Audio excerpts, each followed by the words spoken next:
Welcome to another episode of Inspirational People. I'm Jason Scott Montoya, and today I get the opportunity of introducing you to a talented speaker, a creative trainer, and the improv podcaster, Jim Karwisch. Jim, say hello. Hello. Hello to you. Improv Jim and I originally met via Twitter after he posted a doodle of Andy Stanley's sermon. I somehow reached out to each other and subsequently ended up having coffee, but really it was tea. I don't remember if you know what you drank, but I drank tea. Did you drink coffee? No, I drank tea because you were drinking tea. So we drank some tea. After a couple hours, we said, let's move this to lunch. And we went to Willie's Mexican Grill for a few more hours and ended up being a half a day meeting, getting to know each other and forge a friendship that would seemingly endure the most troublesome of relational disputes. At the time, Jim was making his transition from corporate America to entrepreneur. We participated in a freelancer's mastermind, blogging challenges, many movie and TV discussions, including the latest Star Wars movies, and have remained good friends until he moved away several years ago to the city of Rome, Georgia. Since then, we've been distant enemies, poking and prodding at each other, hoping that one day we could become friends again. Jim harvests the brains of my friends. I send him seasoning to make it taste a little better. In addition to being that brain harvester, Jim is also a trainer, a coach, and a gamification experiential facilitator. Somehow he uses those to harvest the brains of others. Anyways, Jim, tell us about you, your story, and what you do. Sure. Thanks, Jason. That was a great intro. I think we should probably clarify for the listeners. I don't actually consume the brains of those you send to me. Oftentimes there are people that are in need of some help. Okay, so you just collect them and store them in like vials? I don't actually take their brains out of their heads. I do help them to kind of straighten it out. I do what's called narrative coaching. So I help them to examine what's in their brain. Okay, so it's kind of like in Futurama where they can still talk. Is that what you mean? That's it. Sure. Let's go with that. They can still talk. I put them in machines, and they are robot bodies. Yeah. So are you going to tell everyone why you left me? So I moved closer to family, and I know I caused a rift with this Jason. It was very, very difficult and hard. It was hard for me too. No, I moved to Rome to be closer to family, and I started to do most of the work that I was doing down in Atlanta. I started to do more virtually. My original intention was to go virtual so that I could help people outside of Atlanta. But what ended up happening was it made it easy for me to move to Rome. And then in a really weird way, I was very prepared for this coronavirus crisis. It's almost like you were building a transition plan to the new normal without knowing that this was going to be the new normal. I had no idea. So when they said we need help, people started reaching out to me for stuff that I never have consulted on before. Like, hey, none of us are any good at working together on Zoom. Can you help us? And I was like, sure, I can. I've been doing it almost exclusively since last October. So it almost seems like the opportunities that people might have, maybe they were there, but mentally they just couldn't get there. Now they've been forced to sort of change their mentality. And now all of a sudden you've got these new opportunities. Would you agree with that? Absolutely. And what's interesting is I've been keeping up with different people in my life and how they're working. And there are some companies that they adamantly said, we will not allow you to work from home. That will never be a part of our culture. We have to work in person. And people would kind of push back on it, and they would just kind of hold their ground. And then this happened, and they had to work from home. And suddenly everybody's like, wait, this isn't so bad. Yeah. Right? Yeah. Not doing the 2 hours drive into work. All that extra time saved. Yeah. And the research showing that in a lot of cases, they're actually people are more productive when they work from home.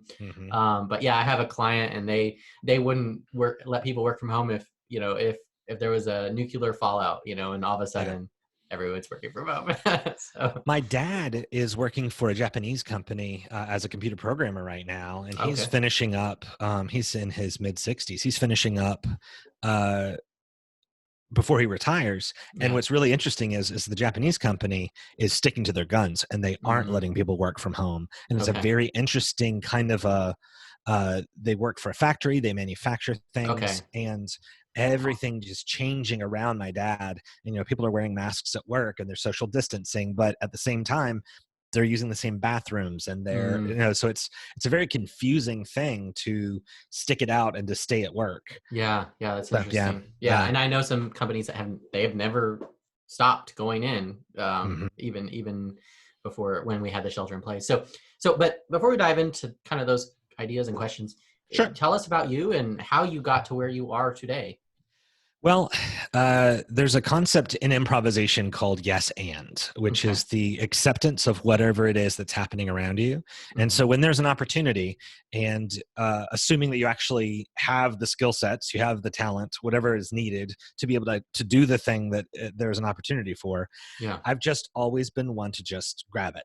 Right. Mm. And so I started out doing just different jobs as I went to college specifically for communication. I Yeah. was in a program that allowed me to study theater, radio, television, Yeah. music, those types of things.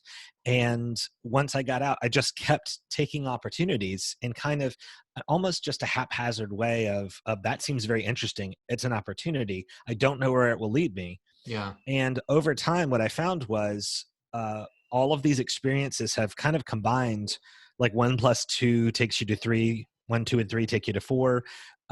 The skill sets that I would learn from one of these uh, Hmm. entrepreneurial ventures, or acting in a show, or Yeah. taking an admin job at a company, whatever skill sets I would gain would seemingly be very appropriate for the next opportunity that I had. And Yeah. so I've worked my way through. I worked a little bit in PR. I worked in finance. I've Hmm. worked running a theater. I've done all sorts of different things until eventually I got to the place where I started to apply all of my improv training to teams, Okay. and to helping to facilitate meetings. It's helping to make companies work better together. And then that led me to where I am today, which is splitting my time between facilitation and training and coaching. So I do a lot of virtual coaching now. I work with people one-on-one. They're able to get to me very quickly because they don't have to drive anywhere or come down to the front desk of their office and let me in and go to lunch and get lunch order and sit down. Like all that time that would normally be spent like in the preamble of a session is just, we just get on and we get started. And when it's time for them to go to their next meeting, they can just click right on Yeah. over to the next one. So the quality of the work has been incredible.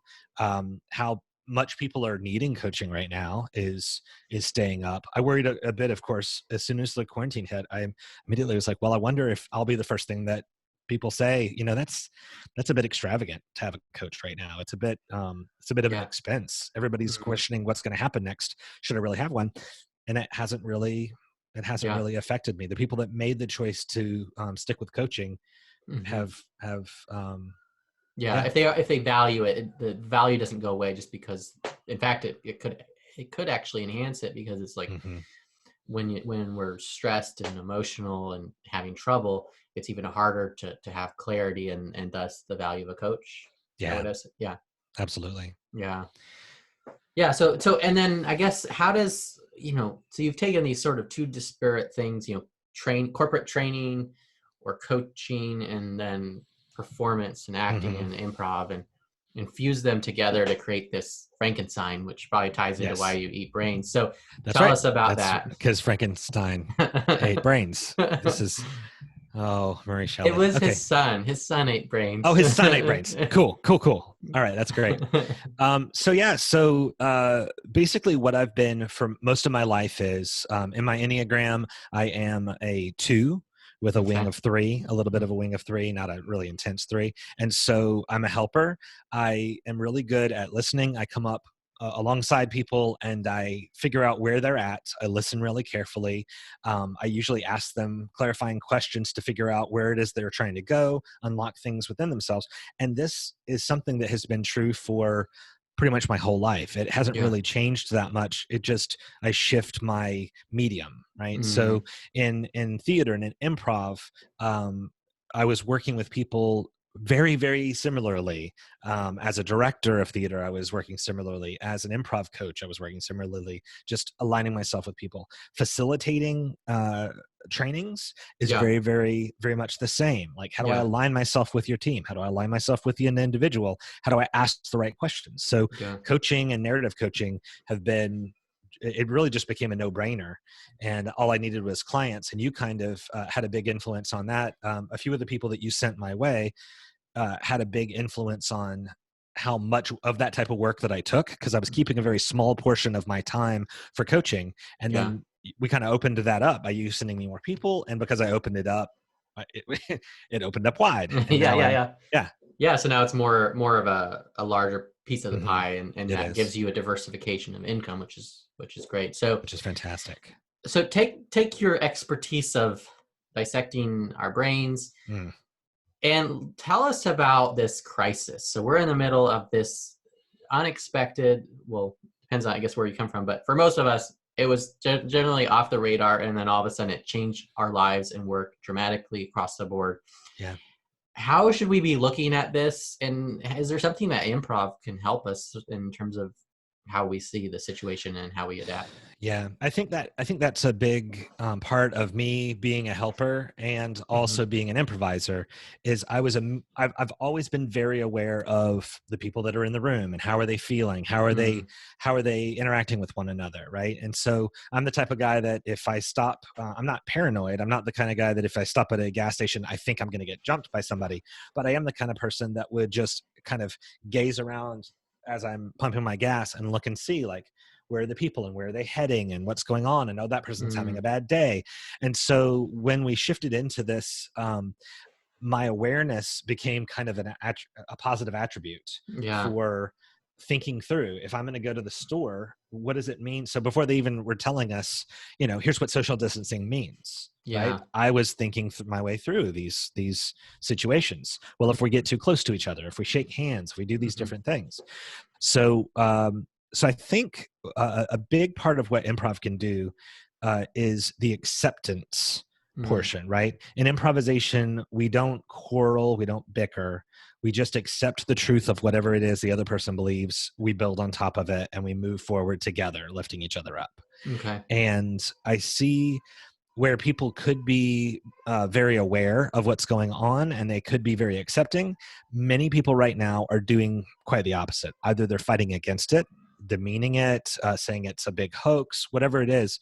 And I think that to go to either end of the spectrum, to be holed up in your house, never to see the light of day again is an extreme. And to go out and have a big party because you think this is all just a ridiculous prank is the extreme. And so I was able to look at it and say, okay, here's my risk. Here's my family's risk. Here's the risk of the people at work. How do I manage this? And how do I help others to think through this process? Yeah. That's good. That's been a good bit of it. And I think, I guess when you think about the idea of it's not just about us, it's not just about me, but it's about the people that I live with. It's around my neighbors. The effects of our decisions are very explicit right now. Right. So is there anything you would say to that? Yeah. I think it's a time that many people are learning either the easy way or the hard way to check their own selfishness, their own narcissism, to check their own self-importance. And I know I'm just giving a lot of synonyms here. I think people are realizing when they take something too lightly or when they take something too heavily, what impact that has on those around them. Right. Yeah. There's a great quote that kind of reminds me of what you're saying. And I can't remember who it was, but the quote is, reality is that which when you stop believing in it doesn't go away. That's really good. We should totally know who said that, right? We don't, but it's really good. But that's exactly that acceptance. I think there is a bit of resisting situation, resisting reality, or in denial of it, or whatever the emotion is, or just, it is there, but I'm just gonna will my way through it, in the sense that it's not going to affect me. I don't know. It's but it is interesting to see those dynamics play out and how we respond in different ways. The quote, Jason, and it's not that I wasn't listening to you, I was listening and typing at the same time. The quote was by Philip K. Dick, a sci-fi writer. He wrote that in I Hope I Shall Arrive Soon. And the quote was, reality is that which, when you stop believing in it, doesn't go away. Yes. Yeah. Fantastic. Thank you. So tell us, how do we live better and work smarter in this reality? if we embrace it. hmm Yeah, embracing the virtual. So I just with my friend Allison Gilmore, she's the Mhm. owner of Do More Improv, and I do a lot of work with her Yeah. facilitating improv trainings. And we did a video not too long ago about um Zoom fatigue and Mm. how people are trying to do everything, Okay. or they are trying to, they're not doing anything at all. Most people are overloading their brains Okay. with so I'll just give we'll spend 2 seconds on this. I won't do an Yeah. entire video with it, but there are two things happening when you're looking at a screen that is filled with all of your teammates from work in a gallery view where it's almost like the Brady Bunch setup. Yeah. The first thing is that suddenly everyone has equal importance, and you're trying to take in all of these people at the same time when you're in gallery Mm. view. But at the same time, you're not getting all of their body language because most of us are cut off at the shoulders. Okay. Yeah. So we lose information that we would normally rely on when we're communicating with one another. Posture Yeah. in the seat, way of using hands, how your hands are folded, tapping your finger like you're nervous. You can't see any of that in the video. Mm. But Yeah. at the same time, you're taking in all of these people. So you're both exhausting yourself from too much information while your brain is trying to fill in information that you Mm. don't have. And Yeah. so our brains just get completely taxed. So after a couple of Zoom meetings in a row, we feel like we've done 6 hours or 8 hours of regular meetings. Okay. And do you think like we're one-on-one right here? I assume it's not quite the severity that it would be in a group, right? Exactly. So Yeah. part of the advice that we gave in that video was stick yourself in speaker view instead of in gallery view, right? Just look at the people as they're speaking, see them. Mm. And so what you're doing with me right now is a one-on-one situation. And the reason I'm not exhausted at the end of the day is that most of my client work is one-on-one coaching. And so we're able to just Yeah. see the other person. It's a nice big view. If I ask them to, then they can adjust their camera a little bit and sit back and relax. I can say, hey, I know you're in an office chair, but you know what? Why don't, while we talk, you just put your feet up, relax, just shift your camera to where we can see each other. But you get to a comfortable place, and suddenly we're not holding ourselves to that type of Mm. perfection. Another part of it is that the camera, a lot of people see themselves, and that exhausts them as well. When they see their own image in the screen, they start to monitor themselves and their own activities. And so now your brain is doing yet another thing that you would never Yeah. think to do. Yeah. And put on Yeah. top of that all of the work that we're already doing and how we're using our Uh-huh. brains anyway. You can see how people get to the end of their day and they're just completely burned. Yeah. Well, but it also sounds like a lot of people are doing Zooms all day long, all the time, and Yes. I guess that's another problem. Is it's like, well, should the whole meeting thing, should this be a meeting even to Mm-hmm. begin with, right? And then whether this should be a Zoom meeting, and whether this should be just another form, maybe even just, I mean, would you even advise that sometimes you just do a phone call instead of a Zoom? It's such a relief if you're in a meeting and you're feeling a little bit tense. If you're just taking a moment for yourself and you recognize, wow, I've been talking with Bob here for 20 minutes and I'm feeling kind of stressed. My day feels like I'm getting really worn out. I'm just going to ask Bob if we can just both turn off our cameras, not hang up and get on the phone, but just turn off our cameras. And suddenly, oh, okay. I just feel like I'm just focusing on his Yeah. voice. We can do that, right? So there are meetings, just like you said. Doesn't need to be a meeting. It could have been an email. In this Yeah. world, it's why do we need to see each other's faces for this particular conversation? It's not like we're trying to pick up on nonverbal Yeah. cues. We all agree on this. We're all Yeah. lighthearted about it. Why Yeah. take in everybody's visual, right? Yeah. But this Well, and deliberation is different because there is a little bit of animosity. We want to be able to read the other person, right? yeah. So that needs a Zoom camera. The other one doesn't. Yeah. So do you think part of it is also a stamina thing, in the sense that for me, I've been working from home for a while, and I've been doing this type of thing quite a Mm-hmm. bit, and I think you have as well. This crisis it didn't make this a new thing for me. It was just another day to day for me. So do you think a Yeah. lot of it is people don't necessarily have the stamina to do this, and so all of a sudden they're having to do it all the time, and they're just not prepared physically or mentally to do that? Yeah. When I think stamina, I think so. The two ways that I think about stamina, one is can you run a long distance, right? That kind Hmm. of stamina, like can you keep going? But the other is do you run at all? right? Yeah. And if you're new to running, then there's going to be a complete difference here. So like if you've got really good lung capacity from doing something else, and then you switch over to running, that Yeah. doesn't necessarily make exactly the same. So when I think about how long people can go, I imagine that they probably could have done the same meetings in the room with each other, and the newness and the overabundance of data and information and the distractions and all the people in the houses.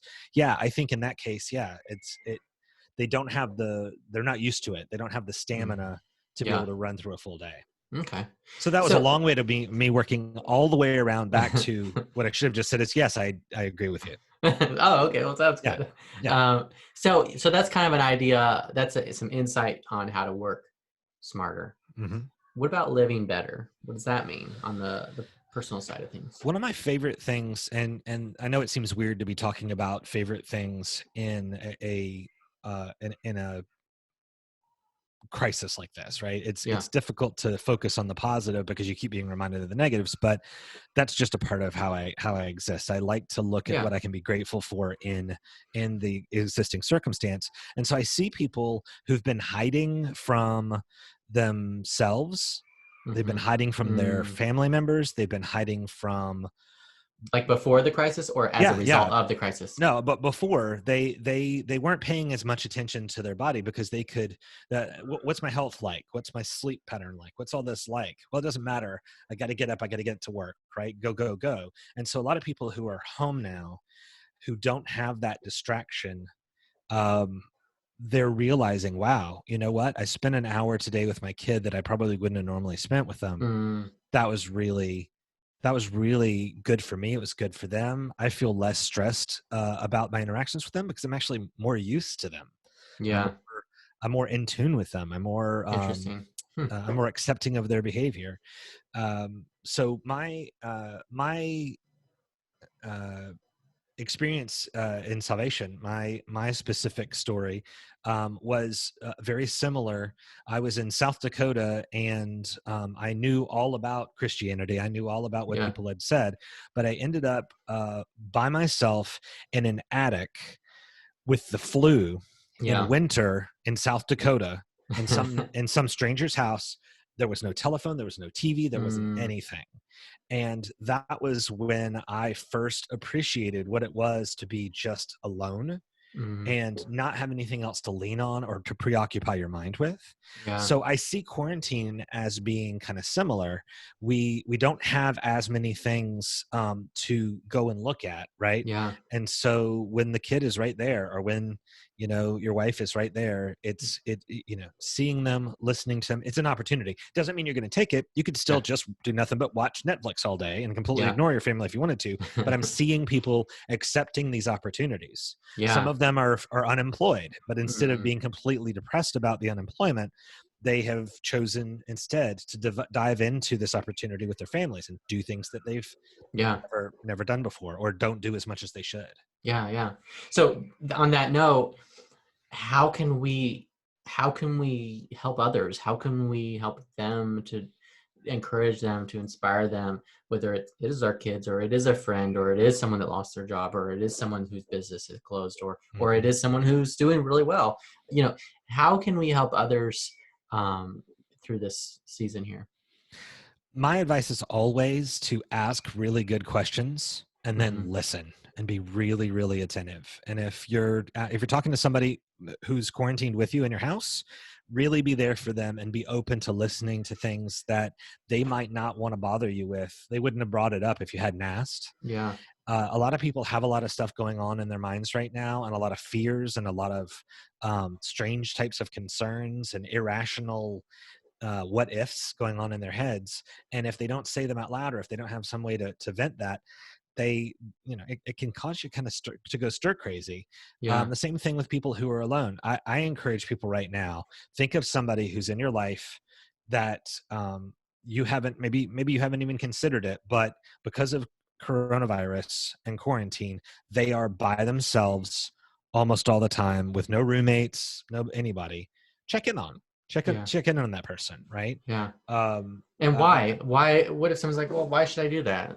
yeah, I think that I believe anyway that deep down, this is really everything that we do is really about lifting everybody up, right? We're Mhm, all supposed to be lifting each other up, and in certain circumstances, we can convince ourselves mhm, that something else is really the thing we should be aiming for. Like, no, it's just about money. No, it's mm, just about stability and supporting my yeah. family. No, it's just about this, right? But I really believe that we're social creatures. Mhm, We're community is very important, and if we don't figure out a way to come out ahead on community and connectedness because of this, we're going to come out behind mm, when we all come out, right? There are a lot of ways we're going to come out behind yeah. when we all reemerge after this, but there are many ways that we could come out ahead if we focus on connectedness, right? Yeah. So if you don't have much practice in empathy and you know that that's a weakness of yours, this is the perfect opportunity to practice empathy, to practice Mm, connectedness and compassion, to yeah. open up your mind to things other than the rat race. I know people, Mhm. I know nobody says rat race anymore, but that was a term from my youth. Yeah. Well, it was a movie, and they remade the movie, and they were both really funny. You're welcome. You're welcome. Everybody go watch that movie. So I guess, I mean, this is a situation where I think we can see people be really selfish, or people be really selfless. Hmm. And so what would you how would you um how would you help what would you say to us to help navigate that? Because we could be trying to help others and serve others, but then we see so much selfishness, like it can be, I think, maybe frustrating or overwhelming or demoralizing. What would you say to those people that do want to help, but then they see people that are doing things that are almost feel like undoing what they're Hmm. doing? The central word for all of my uh, anything that I would say about that, I mean, we could talk about that for hours probably, but everything would circle around gratitude. Mm, So if people are being very, very selfish, a lot of times they've shifted away from really appreciating what they have, and mhm. they've started to overemphasize all of the things that they want, Yeah. right? And they create for themselves a hunger that will never be satisfied. That Mm, you, if you're completely selfish or if you're completely narcissistic, you will never get to the place where you feel fully satisfied. never Right? content. Yeah. You're never really going to be content, right? Or you may be content for that half an hour after you buy that new car, Mhm. but then you're going to see somebody else who has a car that you Yeah. want, whatever it So is. so it makes So me realize, think, and it's something I've been thinking about the last week or so, is the thing that helps us with contentment is loss. mm, And to appreciate the thing that we now lost. yeah. Is that what I'm hearing from you as well? It's a way. I think that's a No, it's lens not of that it's it. only, yeah. Yes, I think that's a lens of it. I think we can do it. I think it's a triumph when we can get to that state without loss. Hmm. I think you can practice getting into that state just by appreciating and being grateful for whatever it is. I was listening to somebody on the radio the other day, and of course, this could be like the Philip K. Dick quote. I'm not going to be able to Google it. Um, the the person on the radio said, be grateful, like go down to the minutia of getting up out of bed. Be thankful. I mean, it sounds ridiculous. It sounds mundane, but be thankful that you have a bed, Hmm. and just spend a minute, just sit on the edge of your bed and just Yeah. appreciate that you have a bed, and consider what it would be like to not have a bed, right? Go Yeah. and get a glass of water and just for a moment, just consider what it would be like, not in some hokey way, like, do you appreciate there are starving kids in Africa? Do you, you better eat every bite on your plate, but just a moment of intentionality, a moment of mindfulness, of Hmm. awareness of what exactly we have, right? Hmm. High speed internet right now.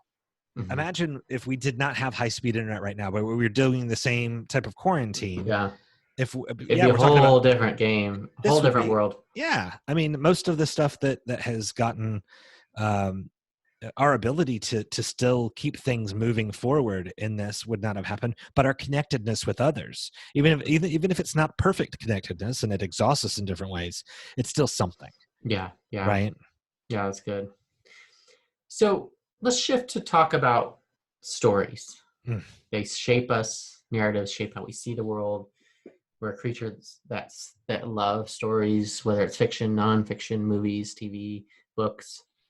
So, what are some of the stories share parables, experiences that have shaped you? Yeah, so you've basically asked a narrative coach to say their favorite narrative, which is kind of like asking a video file what their favorite movie is, right?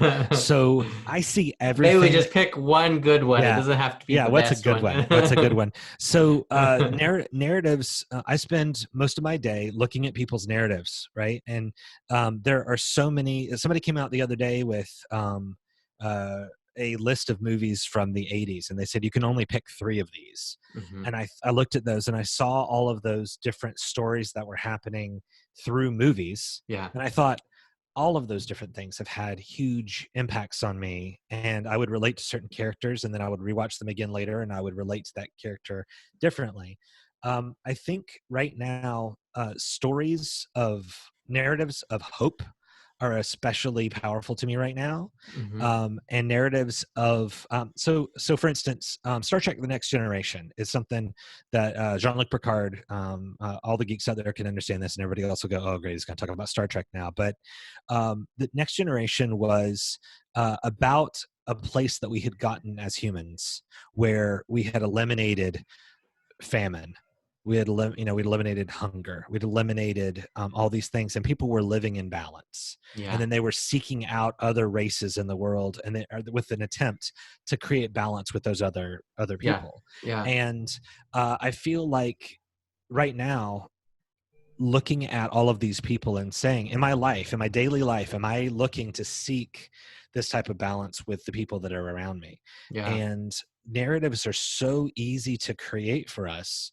that we see somebody who's a certain color, we see somebody who's a certain height, who dresses a certain way, anything, and we just, before we even realize it, we're starting to create a narrative about that person. And then if we manage to get to know them, we find out that it's not even close, right? There's Mm. so many different things. I didn't plan to say anything about this today, but it just entered my mind. Yeah.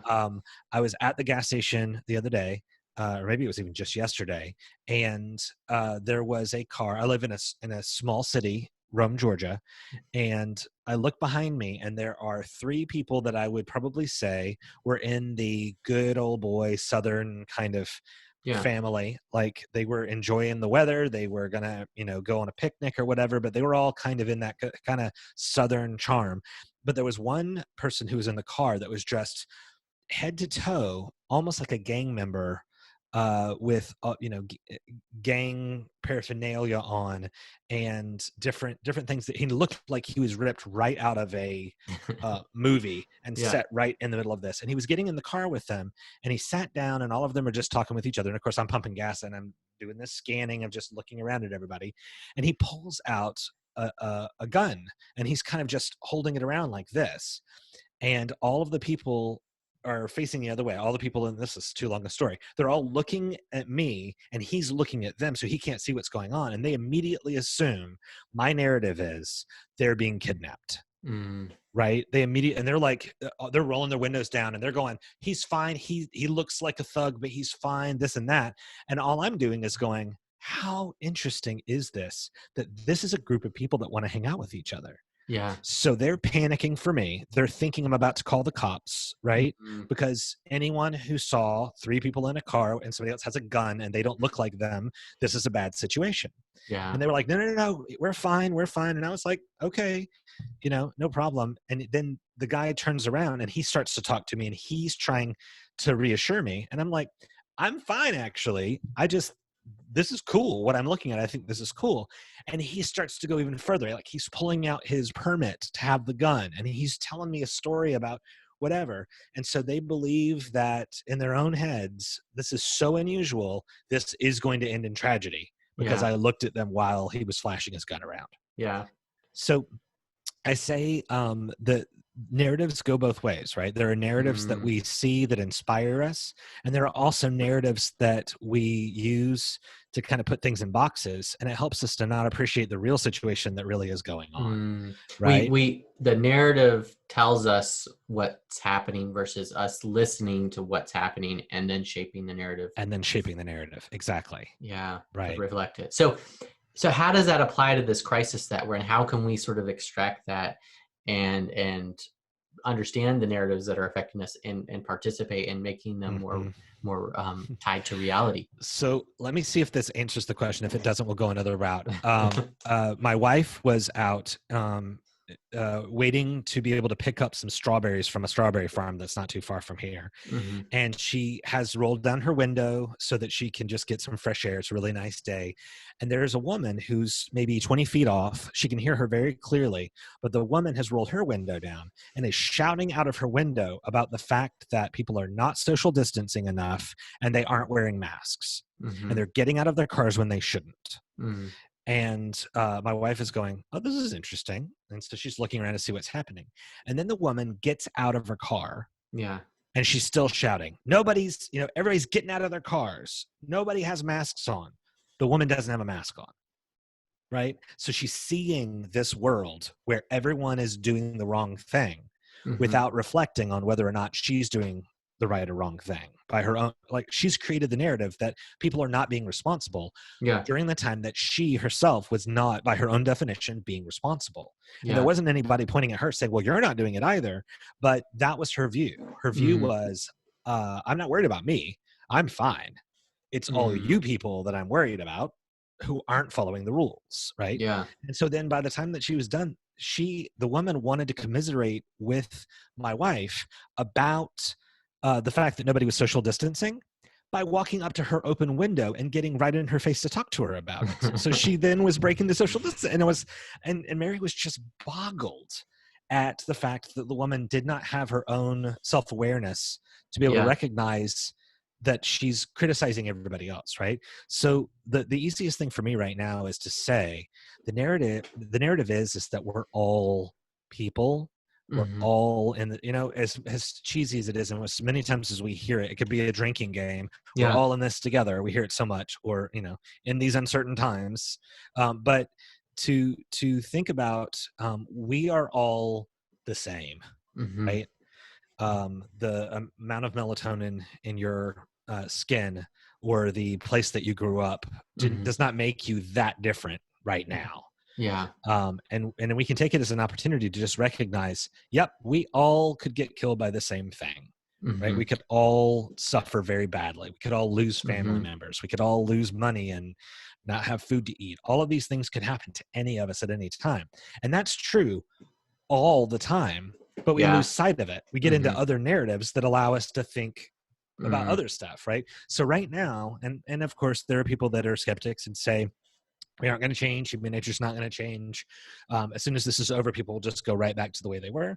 But I don't think that's true for everybody. Yeah. I think that there are people that are going to, this will shape their lives. Kids that are in the same way that the Great Depression affected the entire lives of those kids that came up with very little to eat or having to reuse the same piece of tinfoil 20 times, right? Yeah.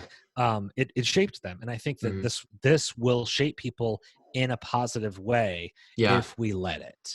Right? Yeah. And I guess one of the other things I'm hearing from you that's really interesting for me to think about is there are a lot of competing narratives, and it's really a matter of what's the dominant narrative. And I think as Christians, we do have this, and to go back to Andy Stanley in a recent message he did, Messy Middle, what he talked about was, as Christians, we believe there is worse news, which is death and sin, and there is better news, which is the resurrection of Christ. And those supersede the narrative of this crisis, which has both good news and bad news, right? But we actually live in a narrative that transcends both of those in the moment. And that larger narrative informs us what we believe and what we do. But it also, if we hold on to that, it's a filter for all these other competing narratives that may distract us from the most important one. I don't know. What do you think? Yeah, that's great. I don't mean to jump into a TV show straight from an Andy Stanley quote, because I really want that to land what you just said. I think most of what Andy Stanley says, I feel like you should just be like, okay, that's it for the day. I'm just going to spend the rest of the day resonating on what Andy said. Yeah. I recently rewatched the first couple of episodes of the TV show Lost, because when it came out originally, I was a huge fan of it, and I could not wait every week for the next episode to come out. But it's this story of all of these people who could not be any different from one another, who are all put into exactly the same circumstances at exactly the same time, and they need to survive. Yeah. And you see them become friends. Mm-hmm.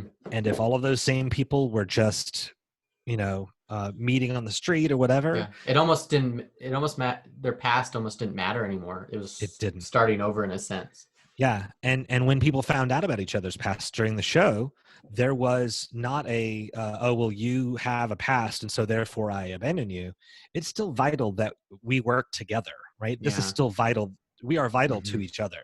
And Yeah. so we don't really need more things to divide us. We really need to be spending more time recognizing Yeah. that, right? That, Yeah. it is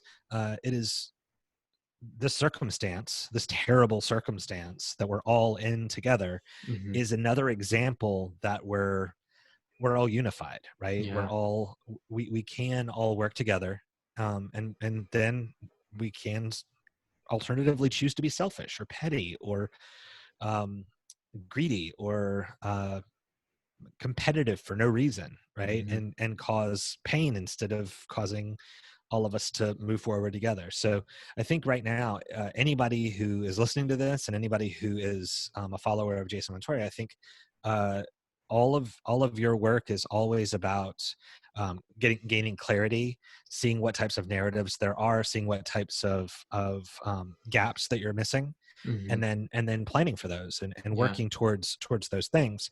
And that's what we should be doing right now, with all this extra time that we've got and with all the solitude, is let this be a time of rebuilding Yeah. and of clarity and of self-awareness and of I recently re-looked at my Enneagram results, and that's why it's so top of mind today, is because I was leading another group through their Enneagrams, and I went back and I reread through mine, and a lot of the things that were in there, I don't know if I hadn't been slowed down so much and had extra time because of the crisis right now, if I would have reflected the same with the same depth Mm-hmm. about the things I can work on in my own personality, right? Yeah.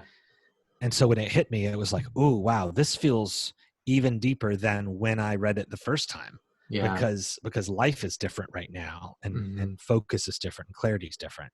Mm. Yeah. Interesting. Yeah, it's a lot to kind of think about, and there's so much to it, and it's just, I think I'll have to ruminate and just see where that how that unfolds over the Mm-hmm. next few weeks. So let's shift again. Let's talk about systems. Mm-hmm. So we're all part of and creator of systems, and these ecosystems they inform how we act. So narratives are one thing, but systems are another, and they do tie together. But tell us what you think about systems and how you use them and how we should look at them, and yeah. Yeah, in my own personal life, I would be absolutely nowhere and no good to anyone if it wasn't for two things: my lists and my calendar, right? If I didn't have a calendar that functioned like it does and I didn't have my lists, I would forget and fail to do everything. It just, nothing would happen. Yeah. And I'm just, that's my natural personality type. If I don't, with intentionality and focus, follow these systems, then now I don't think I can turn my web camera to where you can see it, but on my wall over to my right is a big whiteboard that is broken up into sections, and IDEMA is across the top of it. Ideate, discover, execute, maintain, and audit. Yeah. And there are Post-it notes underneath it that are talking about where things are right now. Where are the ideas? Where are the responsibilities? What do we need to be thinking about in relationships to those things? If I didn't have that, if I didn't have my workflowy system where I'm constantly capturing all the ideas so that I don't have to hold them in my own brain, which is a little bit getting things done, a little bit IDEMA, a little bit daily pages for writers, constantly getting stuff out of your head. But without, I think when you feel overwhelmed, I know it sounds a little cheesy to say go and journal. Yeah. But doing your own version of whether journaling for you is doing a video on your own phone for yourself later on, or it's sitting down and typing or writing on a piece of paper, or whatever it is. Pick the medium that we can work with. Yeah. pick the medium that fits you, and Yeah. then get that stuff out of your head. Because if Mhm. everything's bumping together in there and you don't really feel a sense of peace and calm and clarity, the quarantine is scarier, right? Yeah. So systems during a time of crisis are the thing that can help us to get through the crisis. And Yeah. so I would already be lost, but I certainly can tell you, any given day that I wake up to the alarm, uh, pre-crisis, pre-quarantine and coronavirus, I could have told you as soon as I woke up exactly what day it was and what my responsibilities were, because I reviewed it the night before and it Yeah. probably was in my dreams, right? Mm. Now I wake up in the Your brain morning. defragmented. Yeah, it's like a defrag. The next right now, whatever's going on with how I sleep or how I function or where I am all day long or whatever it is, I do not have any idea what day of the week it is when my alarm goes off in the morning. I don't Yeah. know what time it is. I mean, even though I set the alarm, I don't even know what time it is. I'm like, what is that noise? Yeah. It's very, very different. And I can tell that and the environment that we're in and the way that this is hitting us all, if it weren't for my systems, my alarm clock waking me up. Mm-hmm. Before this, I was trained to wake up at 6 o'clock a.m. every morning because my son would go to school. Yeah. As soon as he no longer was going to school, I no longer had to get up at 6 because number Yeah. one, I didn't have anywhere to go, and two, at any place that I did need to be virtually, I didn't need to be for several hours, Yeah. You and had a so my lot body, of margin. yeah, I had a lot of margin for error, and so just sleeping in until the puppy needed to go out to use the Hmm. restroom was fine. And the puppy would Yeah. wake me up, Yeah. and before that, I could have woken up immediately at 6 o'clock a.m. Like 5:59, my eyes would open, and then the alarm would go off, right? Yeah. And I'd be like, "It's Yeah. Tuesday, and I've got a class tonight." So one of the things I've been thinking about the last few weeks as well is I love systems and they can be very fruitful. But I think you're kind of hitting at it a little bit is when does a system become tyrannical and how do we address it when it does? Oh wow, what a good question. What a good question. Um, so I feel like anything that helps us could also hurt us. Hmm. So when a system takes you to a place, if creativity is necessary in your world and your system has now become so tyrannical that you can no longer be creative, Mm. it's time to ease back on it. If your system is so tyrannical that you're spending so much time maintaining the system that you're not actually getting anything done anymore, right? You have now logged so many hours just dealing with system things that Yeah. you can't actually do, or your quality of what you do is less because you're spending so much focus, right? So it's almost like, what is it? No, this is a terrible metaphor. The rearranging deck chairs on the Titanic, right? Yeah. Um, Sometimes we find ourselves just moving things around on our to-do list or re-looking at our system or we're Yeah. optimizing things when there's a fire over there that needs to be put out. Yeah. So sometimes it's easier for us to mess, depending on our personality type, it's easier for us to mess with systems Yeah. and think about systems than it is to actually get the work done. So Okay. there's a danger there. Yeah. Um, maybe I don't feel like I quite answered your question though. So maybe what else is in that question that I'm not hitting on? Well, I think the thing I would add is if you're not the if you're the subject of the system but not the controller. Hmm. A system that is controlling me, that Yeah. So I you're in am. other words, you might have a system that makes your wife miserable, and Mm, maybe it gives you a sense of peace because you have oh, control, but she's like, oh my right. goodness. Or How do maybe, our, yeah. yeah. So I mean, either that or all the vats of brains, how you keep those in, Sure. bubbling Well, and it's a stuff. lot of electricity because keeping all those brains alive Yeah. takes So I mean, juice. you're doing it at the expense of all these people whose lives Hmm. have destroyed. So To their families, I say, I'm terribly sorry. I thought it was a good idea at the time, and now I'm just a victim of my so own, I how do guess. their families interact with your tyrannical system here? Yes, they are. Well, they're still looking for them because I don't just take them from I don't take them from local. Okay, people are going to believe that I'm actually kidnapping people and taking their brains. No, I think going back to your actual what you're actually talking about, I think that's fantastic. As a coach, your question about what happens when a system that's outside of you that you don't control is Mhm. affecting you, Yeah. right? And so I think sometimes people will resist those systems, and sometimes they will go completely just noodle limp and Mm. just succumb to the system. And I feel like there's a healthy medium to how we deal with all of these systems, right? There should be a little bit of us questioning whatever the system is, Yeah. but there should also be a respect for the sense of calm that a system can allow for us, right? Yeah. So if we fight too hard against any system, right, then we are wrecking for ourselves the benefit of that system. But if we're too limp and go along with Yeah. it, there's a chance for that tyrannical Yeah. system to lose its own way and to Yeah. become such a Yeah. monster Well, that it, in the movie trilogy that kind of really embraces that idea is The Matrix. yes. And it's sort of this sense of pushing back on the system, but there is also a sense of I am a part of the system, so I have to what's the role I'm going to play in that system, Mm-hmm. and how do we change the system for the better, Right. right? How do you, yeah, changing the system while you're a part of the system, changing a system when you're not a part of the system, right? All of these different things. There's so many good stories that are about what do I have control over or perception of control over, and what do I not? Yeah. And what should we have control over and what Yeah. should we not, right?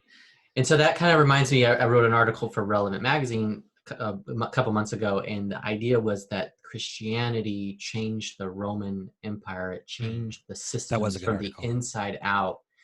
Yeah. And it was done at an individual level, many individuals doing that in these crises, and they changed it from the inside out. And it took a few centuries, to 2 or 3 centuries, to do that, but they did it, and that was pretty phenomenal to Yeah. sort of understand. Yeah. I don't want to make, I don't really like getting into the politics of it all, because I feel like there's enough out there that is already leaning that way. But I feel like when you look at how different countries responded systematically to the crisis, Yeah. and you combine the system with the narrative, right? And if we tell ourselves a certain narrative, and then our system is supporting that narrative, then we watch how the same thing that other people are surviving. Like, this country had very few people die, and this country is just a big pile of bodies. And why? It has a lot to do with the system that was in place, how quickly they put it in place, whether or not they're really thinking things through, and all that is based on a narrative, right? Yeah.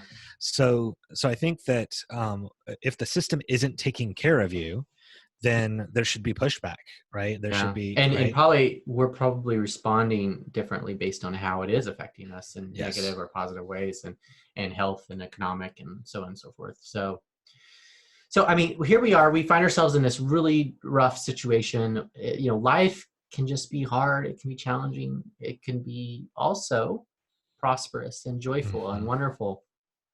So what would be some of your final words of advice for us as we travel through life and through this pandemic that we're now in? I'd say awareness, simplicity, and gratitude. Just being as mindful and aware as we can throughout our day. Yeah. Right. Keeping it as simple as possible. Right. If it starts to spiral or go off the rails on you, take it back to what's simple. Right. Take it back to our needs. Take it back to our family. Take it back to our the oxygen that we're breathing, and get simple with it again. And then be grateful. Just taking a moment to be grateful about things that you have can change a mood, and that mood might have been building towards a really terrible mood, which led to a terrible action, right? Yeah. So in many cases, just taking a moment, be mindful, be in the moment, right? Yeah. Keep it simple right now. Keep it simple, and what are the real needs, and then be grateful. Yeah, that's good stuff. Thank you for sharing. Yeah. Is there anything else you wanted to share that we didn't get to, or that we skipped, or that I didn't ask you about that you wanted to share? No, I think that this has been a great time together. I love that you're doing this series. I think right now people are listening differently. I know that at some point in time, podcasts were mostly consumed in cars. while people were driving to and from. And so for a little while, nobody was listening to podcasts. And then suddenly people are listening and consuming information again, right? It's kind of like we, in that little hump that we went through with the quarantine of like, okay, I've got to make sure that we've got toilet paper. All we got to think about for the next 48 hours is toilet paper. Yeah. And then they got past that, and now they're coming back to these places. So, building new habits, I guess, because we're not driving. Yeah. Because I know I'm having to do that. It's like, okay, when am I going to listen to this? Because I'm not driving as much. Yeah. Yeah.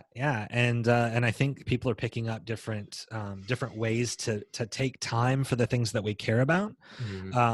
Even saying this, I'm realizing I have a very, very deep relationship with the McElroy brothers that do My Brother and Me. It's a podcast. Okay.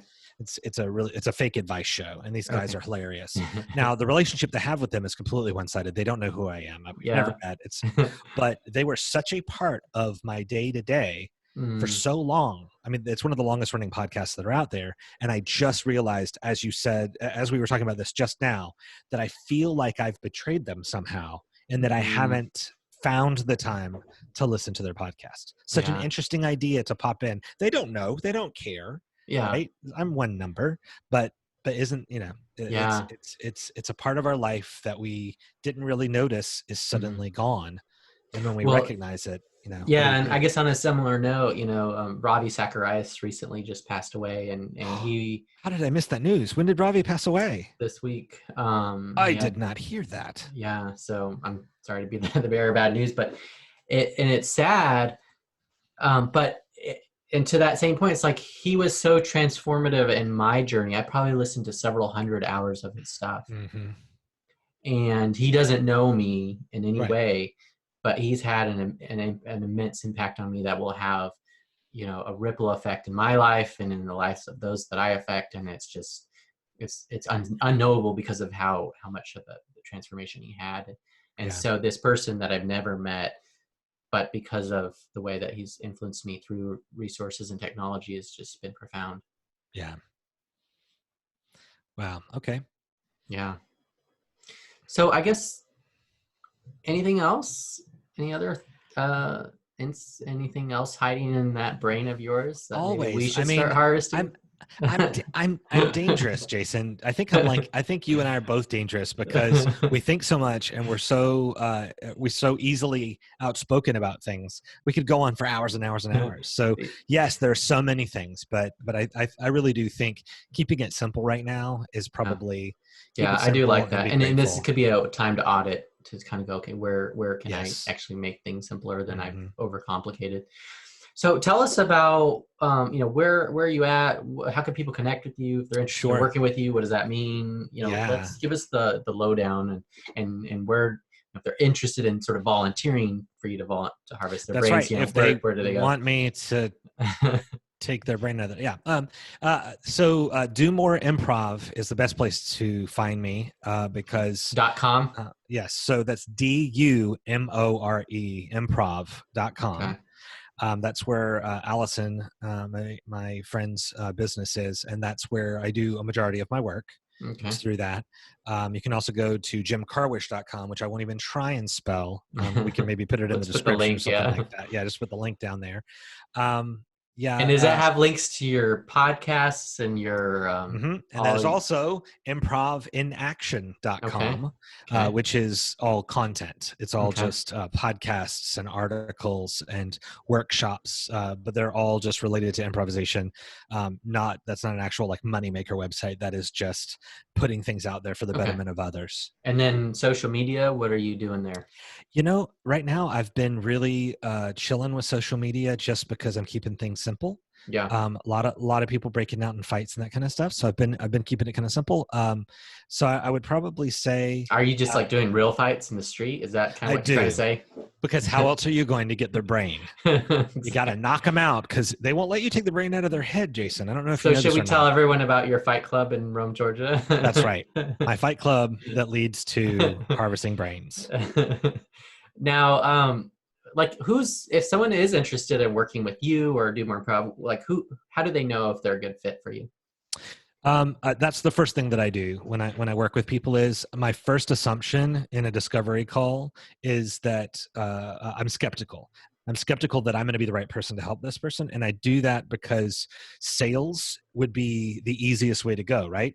Here comes a person, they're a potential lead for coaching. I need to grab this. Got to make sure they're my client. And that is a terrible way to find a coach, right? So my original assumption is I'm going to just check and see, right?